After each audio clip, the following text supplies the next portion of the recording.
আগমন। শুভেচ্ছা স্বাগতম। একটা জোরে হাতে তালি দিতে হবে। মাননীয় প্রধানমন্ত্রী এসেছে দেশবাসীর পক্ষ থেকে। আরো জোরে, আরো জোরে, আরো জোরে। প্রধানমন্ত্রীর আগমন। শুভেচ্ছা স্বাগতম। শুভেচ্ছা স্বাগতম। প্রধানমন্ত্রীর আগমন। তারেক রহমানের আগমন। শুভেচ্ছা স্বাগতম। দেশবাসীর পক্ষ থেকে লাল গোলাপ শুভেচ্ছা। লাল গোলাপ শুভেচ্ছা। প্রধানমন্ত্রীর পক্ষ থেকে দেশবাসীর পক্ষ থেকে লাল গোলাপ শুভেচ্ছা। লাল গোলাপ শুভেচ্ছা।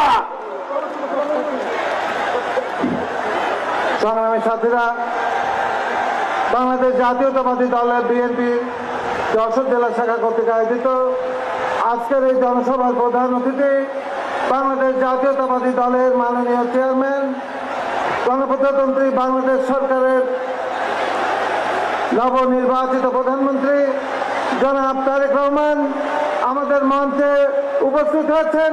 তাকে আসন গ্রহণ করার জন্য অনুরোধ জানাচ্ছি। এবার আজকে অসমাপ্ত বক্তব্য শেষ করবেন জনাব আমিরুজ্জামান খান শিমুল।